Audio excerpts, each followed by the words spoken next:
नमस्कार प्यारे बच्चों, कैसे हो आप सब। आप सब बहुत ही अच्छे होंगे, मुझे पता है। तो हमने पिछले जो क्लास है उसमें भाषा के बारे में अध्ययन किया था, भाषा के बारे में पढ़ा था। आज हम लोग नया टॉपिक पढ़ेंगे जो है हमारी हिंदी वर्णमाला। तो मैंने आपको बताया था कि जो मनुष्य हैं केवल वही भाषा उन्हीं की भाषा होती है, वही भाषा बोलते हैं। जानवर, पशु पक्षी, इनकी कोई भाषा नहीं होती। और जब हम भाषा को लिखित रूप में लिखने के लिए कुछ अक्षरों का प्रयोग किया जाता है, लेटर्स का प्रयोग किया जाता है, जिसे लिपि कहते हैं। और मैंने बताया था हिंदी कौन सी लिपि में लिखी जाती है। जी हाँ, देवनागरी लिपि में। ठीक है, तो देवनागरी लिपि में कौन कौन से अक्षरों का प्रयोग होता है, किन किन वर्णों का प्रयोग होता है और उनकी वर्णमाला में क्या आता है, इसके बारे में आज हम पढ़ेंगे। तो आइए आज की कक्षा शुरू करते हैं। मधुमक्खी भिनभिनाती है, मोबाइल कैसे ट्रिन ट्रिन आवाज़ करता है, जो चिड़िया होती है चहचहाती है, और जो कुत्ते होते हैं वो भौंकते हैं। इनकी कोई भाषा नहीं होती, ये सिर्फ आवाज़ें निकालते हैं, ध्वनियाँ निकालते हैं। हम भी ध्वनि ही निकालते हैं, पर जो हमारी ध्वनि होती है उन्हीं को व्याकरण में, हिंदी व्याकरण में क्या कहा जाता है, वर्ण। तो हिंदी व्याकरण में ध्वनि का अर्थ होता है वर्ण। वर्णों को जोड़ के शब्द बनाए जाते हैं और शब्दों को जोड़ के वाक्य। जैसे अगर कोई टीचर, अध्यापिका आपसे पूछती है आप कैसे हैं, आप बोलोगे मैं ठीक हूँ, है ना। तो इसमें क्या था, शब्दों को जोड़ा गया था, है ना। शब्द कौन कौन से, जैसे आप कैसे हैं, इन 3 शब्दों को जोड़ के एक वाक्य बना। वैसे ही मैं ठीक हूँ जोड़ के एक वाक्य बना। आप और टूट सकता है ना, आ और प, तो इन वर्णों को जोड़ के क्या बना है, एक शब्द बना है, आ और प को जोड़ के, है ना। तो ये जितने व्याकरण में जितनी ध्वनि होती है उन्हें वर्ण कहते हैं। मैं एग्जाम्पल बताती हूँ, उदाहरण। जैसे मेरा नाम क्या है, पूजा। अगर मैं इसको तोड़ना चाहूँ, पू जमा जा, ये और भी छोटे भागों में ध्वनि में टूट सकता है। प हलंत जमा ऊ जमा ज हलंत जमा आ। तो ये वाली जो ध्वनियाँ हैं ये सबसे छोटी ध्वनि है, जिसके और टुकड़े नहीं हो सकते। कौन से, प हलंत जमा ऊ, ये वाला प हलंत जमा ऊ जमा ज हलंत जमा आ। हलंत कौन सी मात्रा होती है, जैसे प के नीचे में ये लगाते हैं ना, ये हलंत कहलाता है। ठीक है, इनके और टुकड़े नहीं हो सकते, ये ध्वनियाँ और छोटे भागों में नहीं टूट सकती। तो ये बहुत इम्पॉर्टेंट। तो वर्ण हम किसे कहते हैं, वर्ण या अक्षर जिस ध्वनि के टुकड़े ना हो सके, यानी जो सबसे छोटी ध्वनि है जिसके कोई टुकड़े ना हो सके, उसे वर्ण या अक्षर कहते हैं। मैं फिर से रिपीट करती हूँ, दोहराती हूँ। जिन ध्वनि के टुकड़े ना हो सके उसे वर्ण या अक्षर कहते हैं। वर्ण के भेद, वर्ण के 2 भेद होते हैं, पहला स्वर, दूसरा व्यंजन।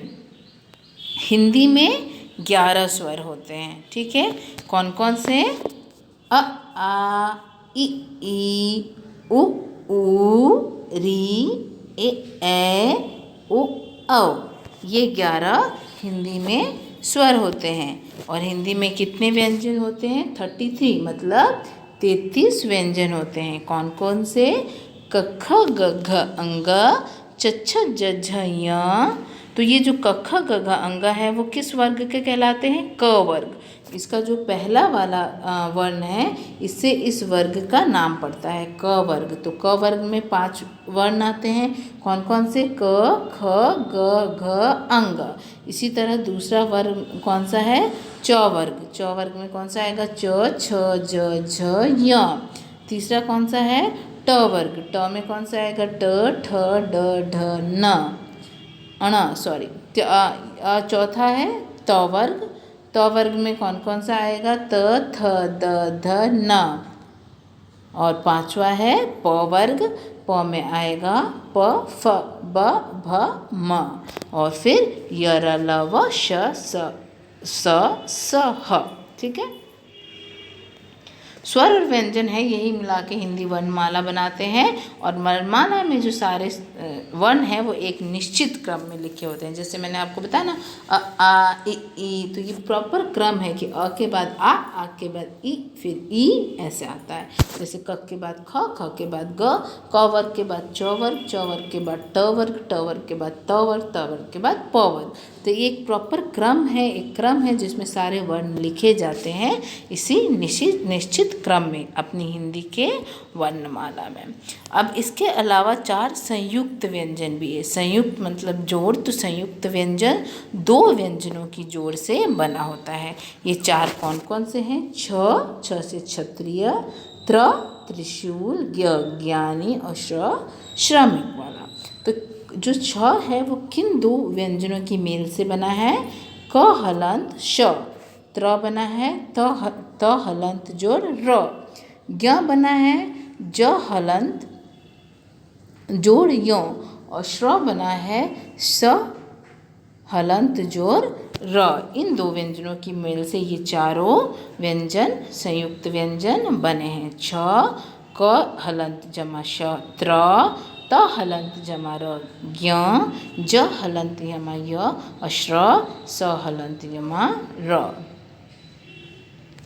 इसके अलावा ये हमने अभी क ख ग घ में पढ़ा था, जो व्यंजन थे उनमें ये 4 होते हैं। इनके नीचे बिंदी लगा के इन्हें दूसरे रूप में पढ़ा जाता है। जैसे ये ड के नीचे जब बिंदी लगाते हैं अड़, जैसे ड से डमरू, पकड़,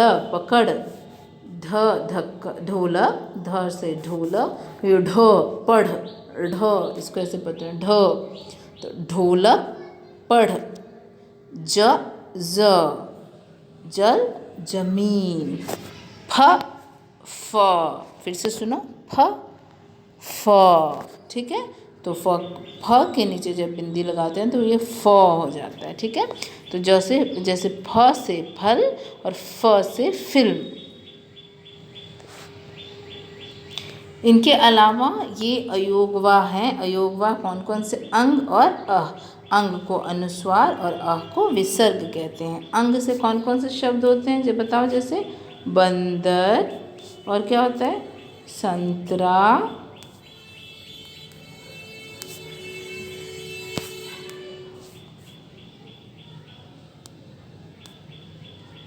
है ना।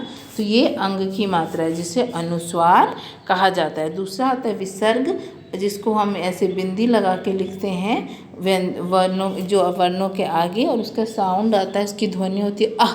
जैसे प्रातः, जब हम ये बिंदी लगाएंगे तो हो जाएगा प्रातः। और क्या हो सकता है?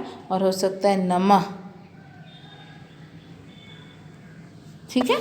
तो ये जो दोनों हैं इन्हें अयोगव्या कहते हैं, और ये तो ना ही स्वर होते हैं ना ही व्यंजन, ठीक है। तो अयोगवा के अंदर 2 वर्ण आते हैं, अंग अह, अंग अनुस्वार, अह विसर्ग, और ये दोनों ना ही स्वर होते हैं ना ही व्यंजन। इसके अलावा चंद्र बिंदु, जो अनुनासिक भी कहते हैं, जो नाक और मुंह दोनों से इसके सांस लगा के ध्वनि निकलती है, जैसे दांत, चांद, सांप और मूंछ, ठीक है। तो आज की क्लास के लिए बस इतना ही। आज सबको आशा है कि आप लोग वर्णमाला के बारे में बहुत कुछ जान गए होंगे।